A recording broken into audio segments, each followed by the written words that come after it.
What's up, everybody? I hope you're doing well today.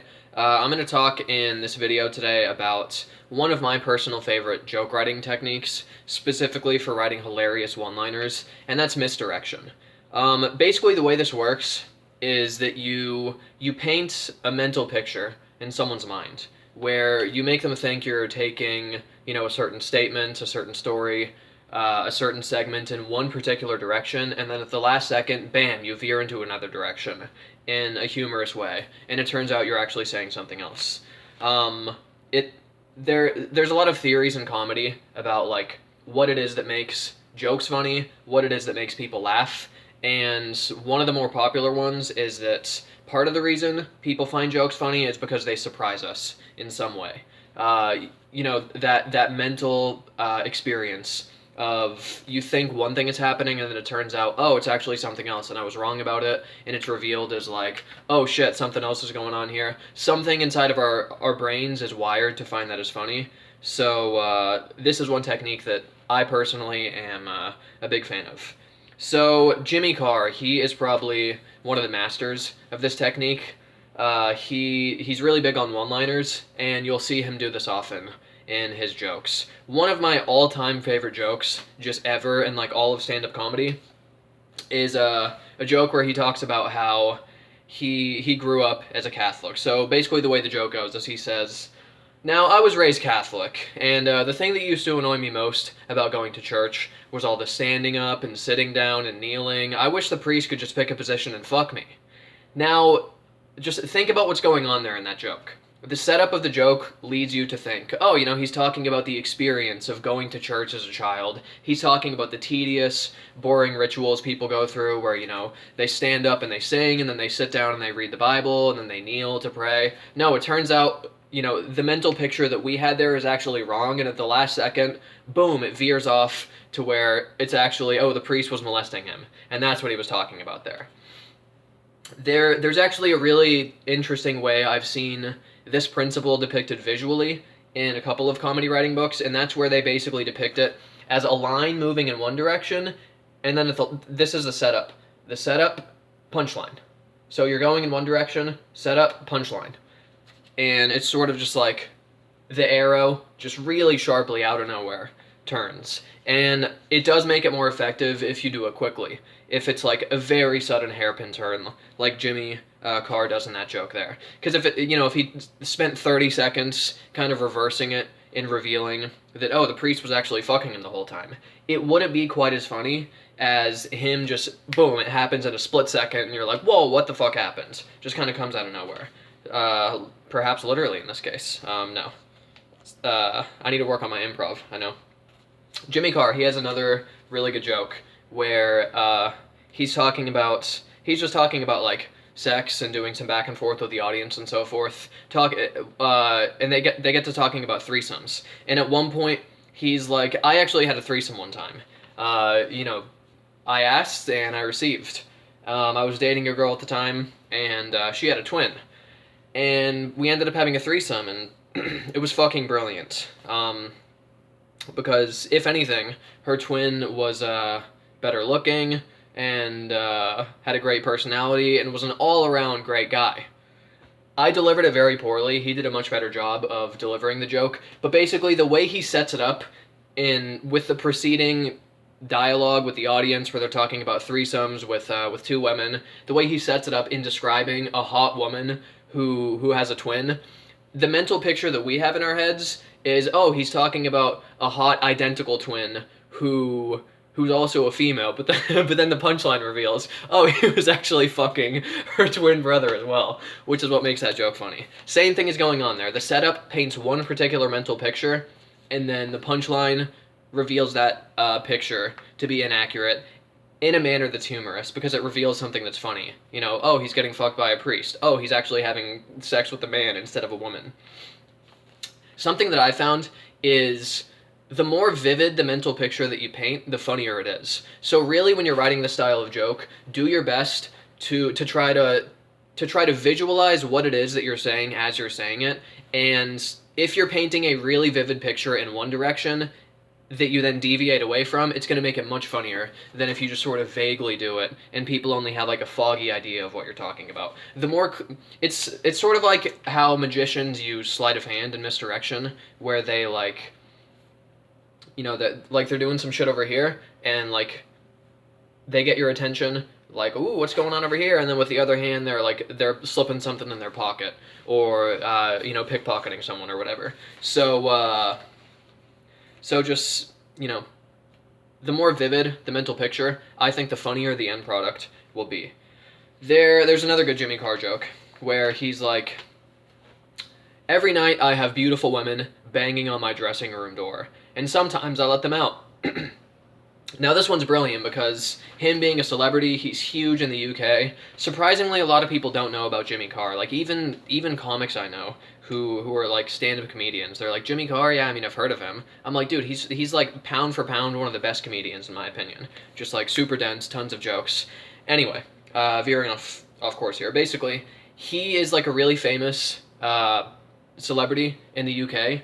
And so the mental picture we have is we're like, oh, this famous guy, you know, beautiful women banging on his dressing room door. They're obviously groupies trying to get in and you know, have sex with him and get an autograph or whatever.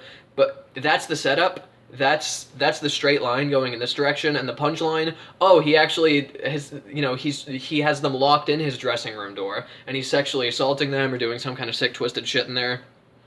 Really clever the way he does that there. Now, I guess one thing I could say about how to write this style of joke is you can really think about it from two different angles. One perspective would be to say, you can think about it from what is the avenue I want to lead people down? What is the false perception I want them to have? And you can start with that. Like, I want people to think that I'm having a threesome with the beautiful women.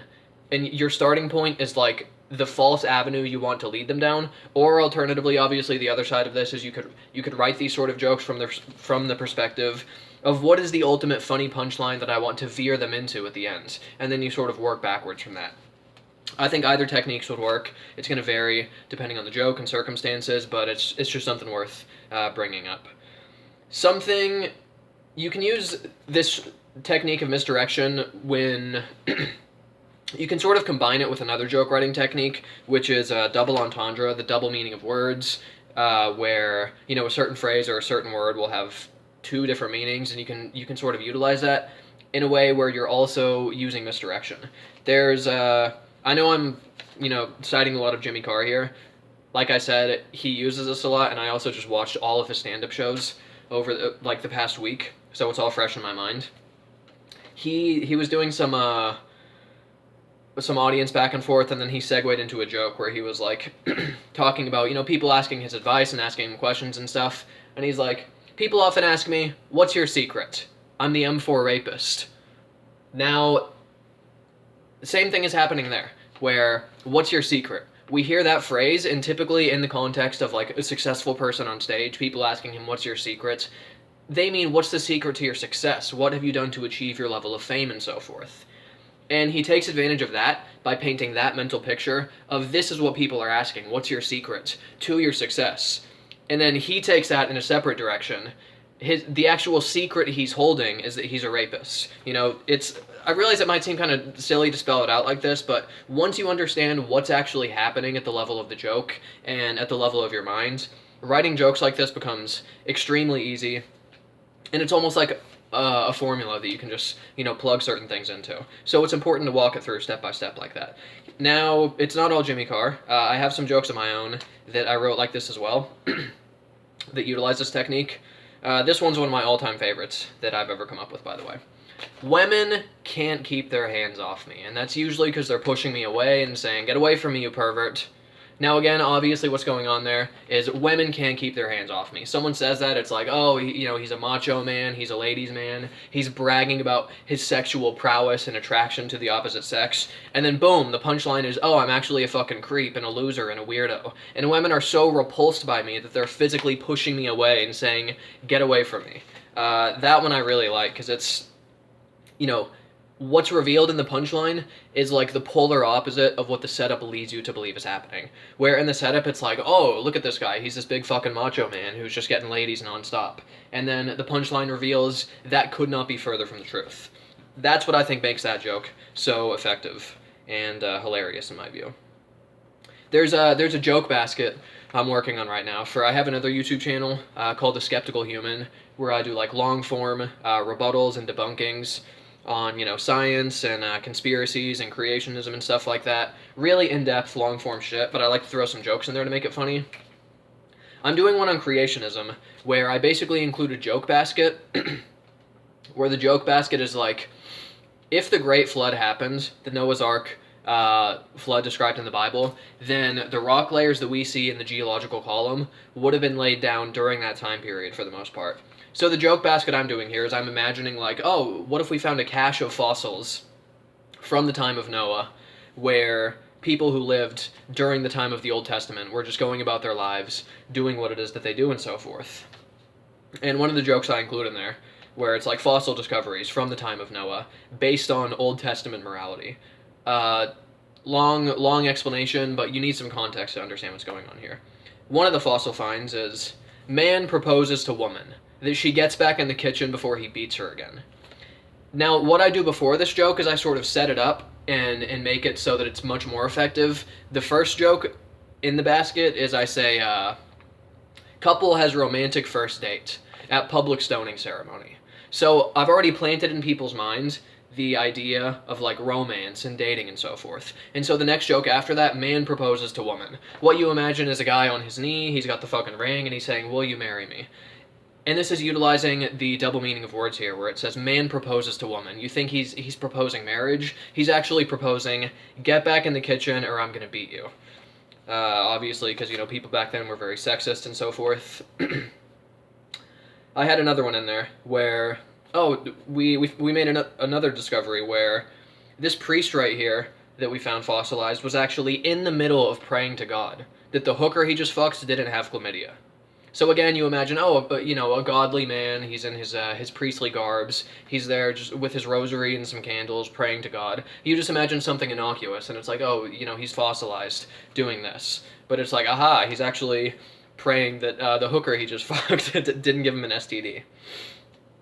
One last one I'll explain, and then we'll wrap up here.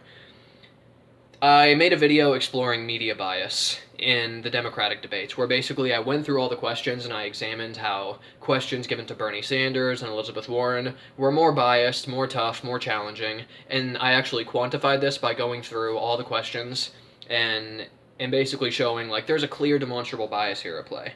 And after exploring how the debates were super biased and just unfair and skewed like this, I say, now, you might be happy to hear that there were a lot of firings after these debates, of confetti guns in the CNN boardroom.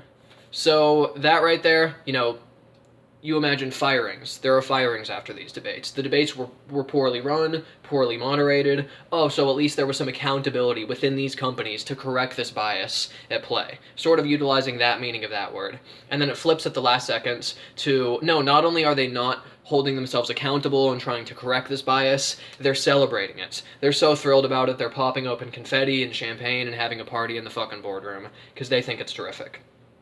Sort of the same principle I mentioned earlier with that women can't keep their hands off me joke, where not only is the punchline different from what the setup leads you to believe, but it's the polar opposite in a way that's sort of ironic and funny. And I think combining that with making the setup very vivid and visual so that people are like really deeply absorbed in that mental picture makes it so that the ultimate punchline, the ultimate laugh will be much bigger than if you do it slowly. And also the final thing to remember is segue to the punchline quickly. Don't take forever. The faster you do it, hairpin turns, boom, what happens? It's like they don't know what hit them, and it makes it funnier. So I hope you found this interesting. I hope you found this valuable. Hopefully you're going to utilize this technique more often.